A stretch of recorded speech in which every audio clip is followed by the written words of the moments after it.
Welcome to Somnette's first Insomnia interview, where today we're diving into a topic that affects so many people but is often overlooked: insomnia and its impact on mental health. I'm your host, Annie Zhu, one of co-founders of Somnette alongside Jenna Bay, and today we have an incredible guest with us, Seif, who is a registered psychotherapist qualifying at LiveWise. Please introduce yourself. Hi everyone, my name is Seif Elmalawany, and obviously thank you for having me on the podcast.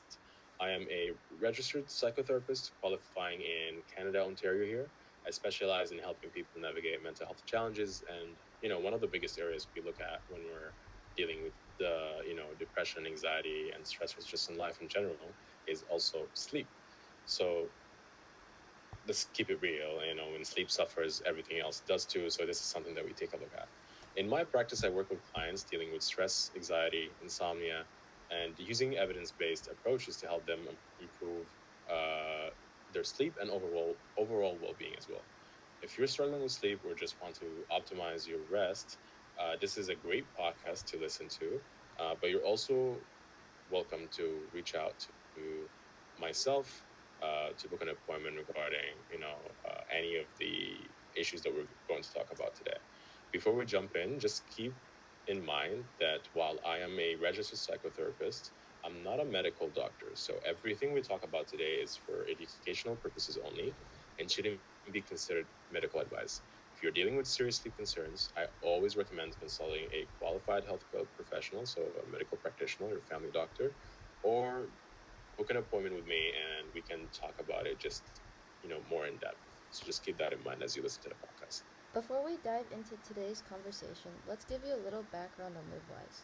LiveWise is a mental health organization offering accessible and affordable therapy options. LiveWise Associates offers a range of mental health services, including affordable therapy through psychotherapy interns, flexible virtual and in-person options, and transition support for students moving from secondary to post-secondary life. They specialize in helping teenagers with issues like academic stress, social anxiety, and self-esteem, and offer art psychotherapy for creative emotional expression. With an easy-to-use online booking system, LiveWise ensures accessible, supportive care for students seeking help. We're thrilled to partner with LiveWise on today's episode to explore how sleep and mental health are deeply interconnected. So let's get into the topics we'll be discussing today. First up, we'll talk about insomnia and its impact on mental health, including some of the risk and protective factors that contribute to it. So let's get into the topics we'll be discussing today. First up, we'll talk about insomnia and its impact on mental health, including some of the risk and protective factors that contribute to it. Then we'll explore what an ideal nighttime routine looks like for someone struggling with insomnia and the importance of consistency when it comes to sleep and wake times.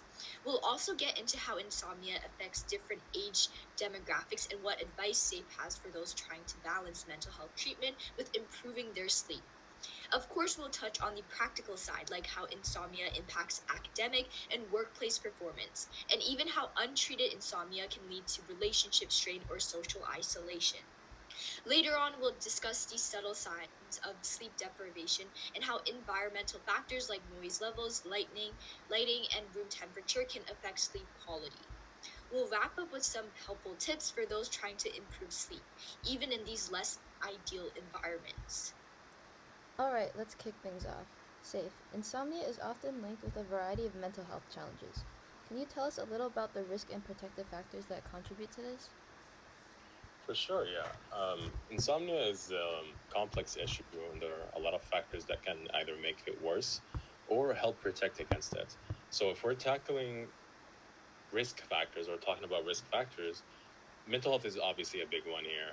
Stuff like stress, anxiety, depression, even PTSD, like post-traumatic stress disorder, and all of them can disrupt sleep. Then there are habits that things like a regular sleep schedule, for example, right? Or eating too soon to bed, too close to bed. All of these things can affect it. Drinking coffee right before bed, or late in the day, too much screen time before bed. And there's also the typical medical conditions, kind of like chronic pain, back pain, or even just an uncomfortable sleep environment. All of these can contribute to a risk factor. So this is like a big list of things that could happen that could just influence your sleep, right? And just lead to, in general, interruptible sleep. But on the flip side, there are also things that can help protect against insomnia. So a big one is having a consistent sleep routine, for example, right? Waking up and going to bed at the same time every day, even on weekends. So not just during work days, but also on weekends, can just promote and foster that healthy schedule for you to tell your body, hey, this is the time where I want to go to bed, and your body just gets used to it, right? Relaxation techniques like deep breathing or meditation can also help here. Making your sleep space comfortable, cool, dark room, and quiet can go a long way in facilitating that good sleep environment. And there's the lifestyle stuff like regular exercise, but again, not too close to bedtime. So it's really about building habits and just setting you for the best possible environment for you to have a good sleep. Pretty much.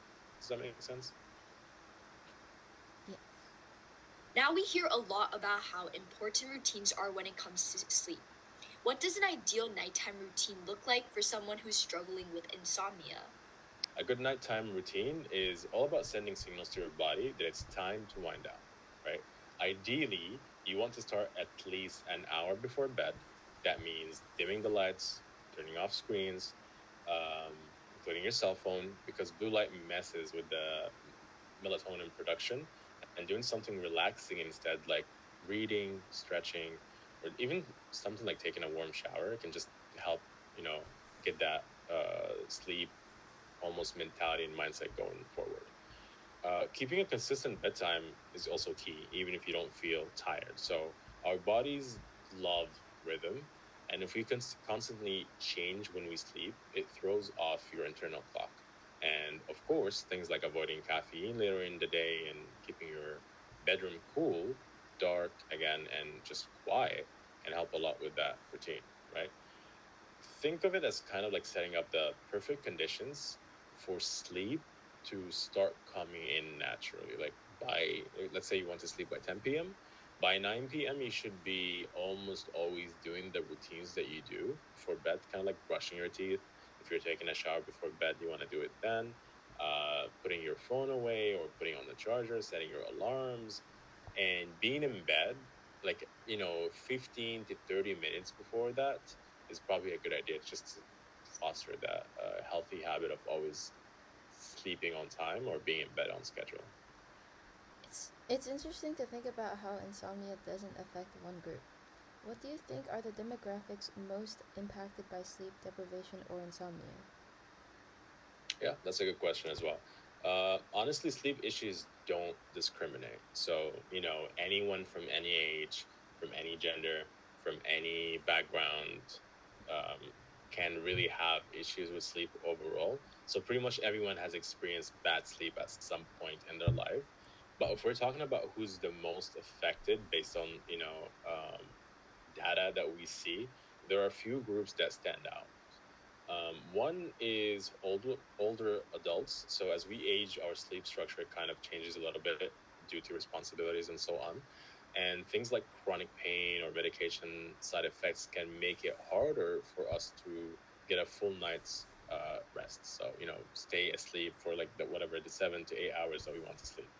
Another group is teenagers and young adults. So, partly because of school stress, social lives, and let's be real, way too much screen time late at night and throughout the day, this is something that kind of stands out in that data as well.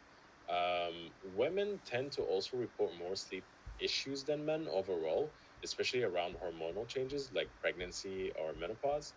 And then there are people who work odd hours, so shift workers, healthcare workers, first responders, anyone whose schedule is constantly changing, uh, they can have a hard time setting that schedule that we talked about earlier, where like every day at 10 p.m. I want to get in bed, just because their schedule is always changing and shifting around. They can have a hard time falling asleep.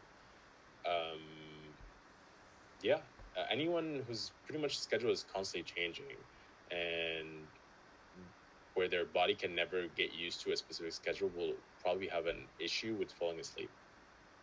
Obviously, also people with mental health challenges like anxiety, PTSD, stress, any form of heavy stresses in life, they can also have a hard time falling asleep because their nervous system has a harder time winding down. So that time before bed that we just get to lay down and prepare yourself to sleep, maybe some people would lay down and start like overthinking about their day or the stresses about tomorrow and so on and so on. So that's one other thing we keep an eye out on as well. Okay. And in terms of consistency in sleep, it's something we hear of often in sleep discussions. Right. How important is it to maintain consistency in wake up and sleep times, especially when trying to combat insomnia? Right. Yeah, that's a great question. If you notice, like every single question I've answered so far, I've always talked about consistency in sleep and finding that right schedule for you. So it's a really huge one.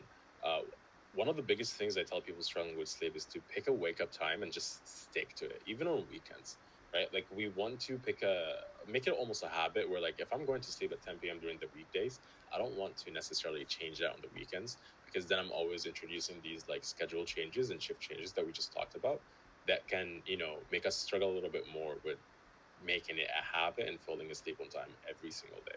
So a lot of us have this habit of waking up early for work during the week, but then sleeping in on the weekends. And it feels good in the moment, but it's actually like giving yourself almost like jet lag.